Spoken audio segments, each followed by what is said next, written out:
Ni hao leho kia ora koutou, ko Jade toko ingoa, ko tangata tiriti aho. My name is Jade Tang-Taylor and I'm the Innovation Director part-time at academyEX. And good to see some familiar faces in the room as well. Okay, so let's get started. So TechTALK, from dial-up to leveling up. Today is what I'll be speaking to you about. It all started here. I'm sure you would recognize this sound. And might show my age a little bit. And it all started with a whole bunch of tech games that I was reflecting on, okay, the transformative power of technology in education and career development.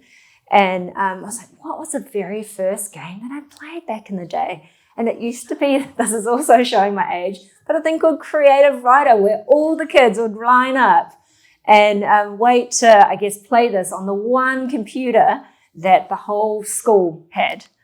And then we also had, obviously, the wonderful Encarta 95, and I think there was like CDs that we used to use back in the day. And then I remember trying to learn how to touch type back in the day with Mavis Beacon as well. Yay! Yeah, hopefully some of you recognize this.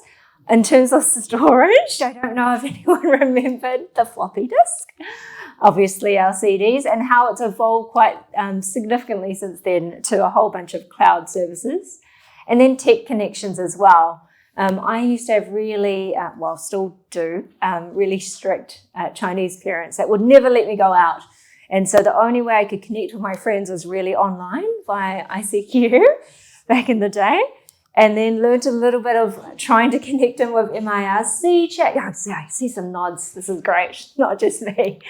And then obviously the plethora of social media channels that are currently out there as well. And in terms of reflecting on some of how it's been transformative in my career or educational journey, a lot of, I first heard about Facebook when I was doing a student exchange trip to Mexico, and all the American kids and Mexican the kids were on it, and it wasn't really a thing in New Zealand. And they started uploading photos of people, and I'm like, what is this thing called Facebook? Oh my God, you've got to get a special invitation to it.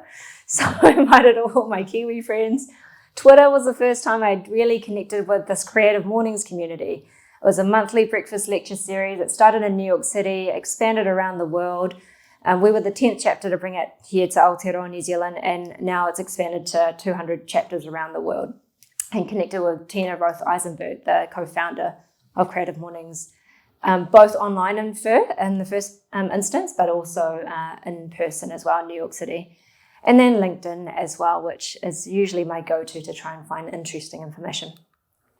But nothing beats in real life connections as well.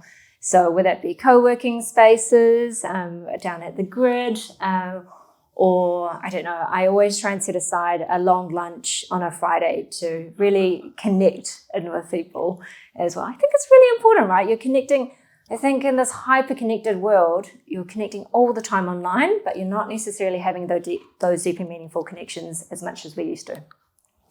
So the second part of the talk is very much about leveling up 10 lessons and examples that we've really learned at academyEX, but also with the support of our good friend ChatGPT as well. Just thought I'd play this little video of academyEX.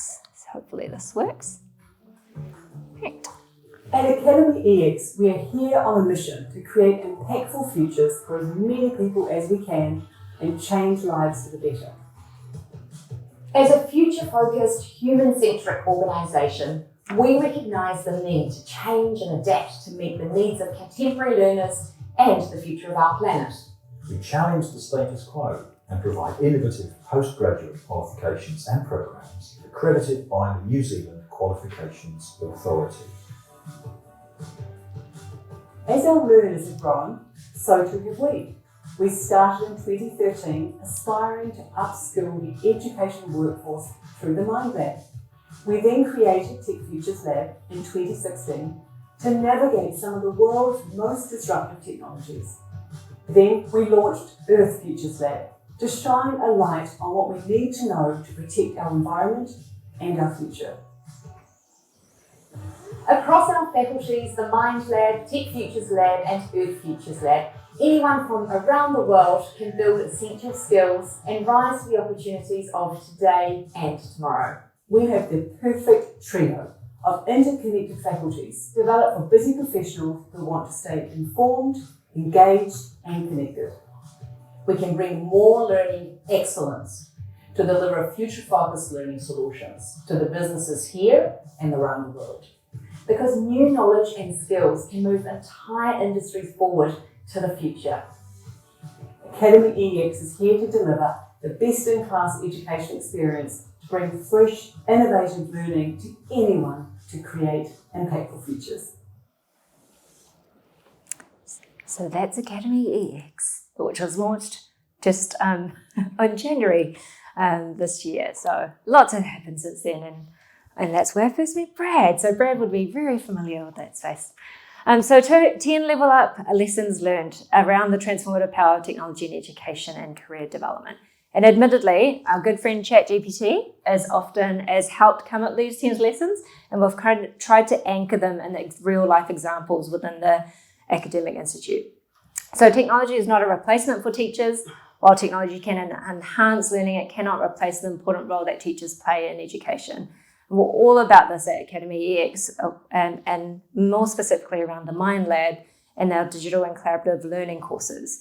It very much is about where teachers can provide guidance, feedback, and mentorship, where technology alone just can't provide that. So you can sense check things, but actually having those conversations in that corridor, and we always say we're all about teaching context rather than content.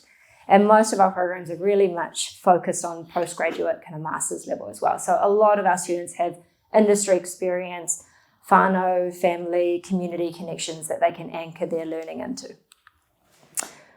Number 2, access is key. We're talking about this in the car ride. Technology can be a powerful tool for education and career development, but it's important to ensure that everyone has equal access to it. It's really interesting with the evolution of AI and ChatGPT and a plethora of emerging trends and technologies out there, is that what happens if you don't actually have access to a device, let alone Wi-Fi connection, let alone any of these tools? So how do you actually mitigate the digital divide that we see that is rapidly hurtling towards us? An example of this at AcademyEX is our Partners Lounge offering around Digital Boost. So Digital Boost is a MB kind of initiative where it was, I think there's 50,000 small businesses across Aotearoa, New Zealand that can sign up to all of these free kind of online courses essentially. So that's another way to distribute that knowledge and to ensure that it's accessible. Training and support are critical to successfully integrate technology into education and career development. Teachers and learners need adequate training and ongoing support. So actually, right at the beginning, the inception story of the Mind Lab was that it was initially intended to teach the children, but then they realized the children were actually teaching the teachers as well as the adults as well.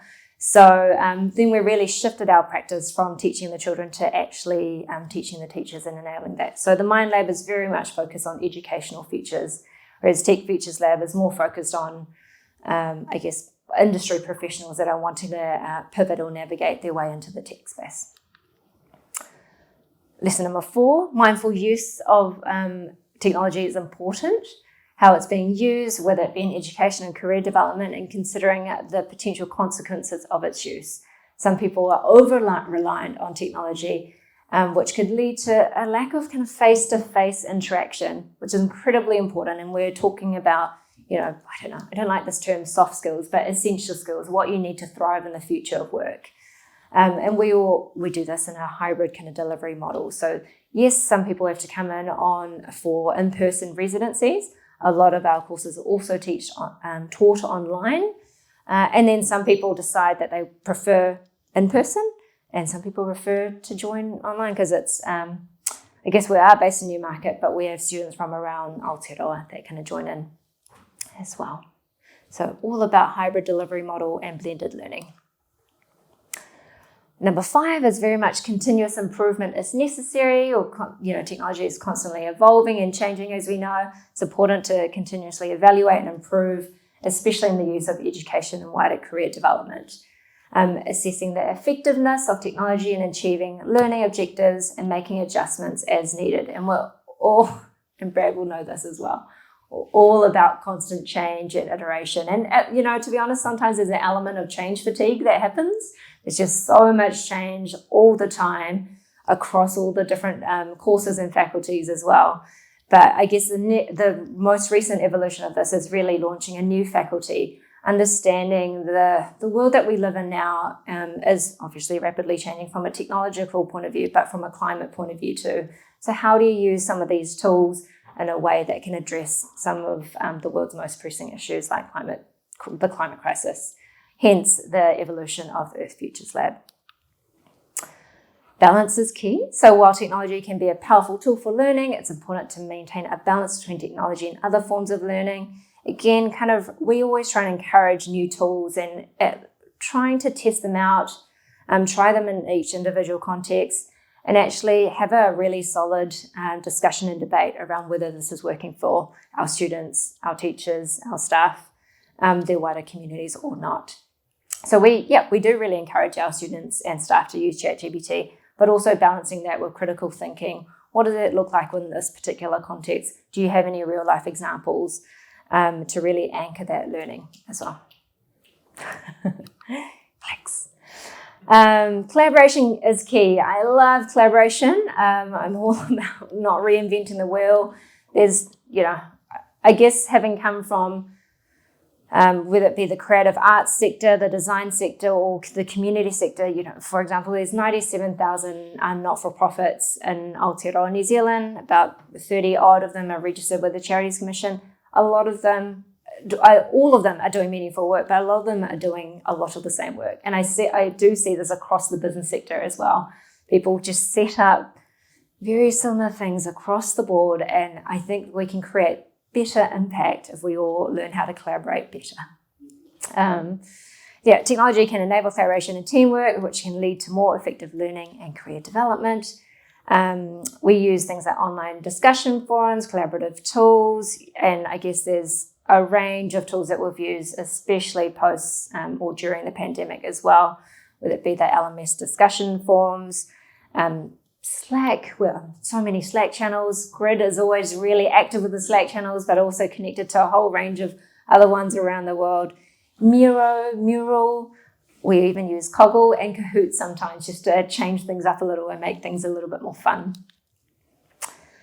Digital literacy is essential. I don't think I need to tell you this, but to make the most of technology in education and career development, we just really need to develop digital literacy skills. I'm sure everyone here is incredibly digitally literate. However, that's not always the picture moving forward. So if we think about, there's a recent PwC CEO survey where they're really trying to upskill about 86% of their entire kind of workforce to really prepare themselves themselves and their organizations for the future of work. So these skills include using online tools, resourcing, understanding online safety and security, and obviously using social media effectively as well. Number 9, technology can support creativity and innovation. Again, something that I'm a big fan of. We always try and encourage not necessarily just to submit a thesis, but how do you evidence your learning? What does that look like in terms of the impact, not just in writing an essay at the end of the day, but the impact to the people that you're trying to serve, the communities that you're trying to serve, the organizations that you're trying to shift as well. So we encourage them to submit mixed media methods, whether it be videos, animations, as well as a portfolio approach of how they've really evidenced their learning in the communities that they're working with, or the businesses that they're working with. Also, a big fan, my background's obviously in, I don't know if it's obvious, has been in design and graphic design, software, video editing, and actually there's a range of different things that you can explore to evidence your learning and communicate it in a more visual way. My things just stop. last lesson. Ethical considerations are incredibly important, and I guess this relates to the most recent open letter as well. Important to consider the implications when using technology in education and career development. Issues such as privacy, security, data ownership as well. And I think in all academic institutes, the overall ethics process is incredibly thorough and rigorous as well, and it's something that we encourage our students to take seriously. So I'll end with this quote: "The future belongs to those who believe in the beauty of their dreams." And I think that we are in a pivotal time, in a time of change, in a transitional time for the world, whether it be for ourselves, for our organizations, and it'd be interesting to see how this will develop over the next 5 to 10 years. And that's me.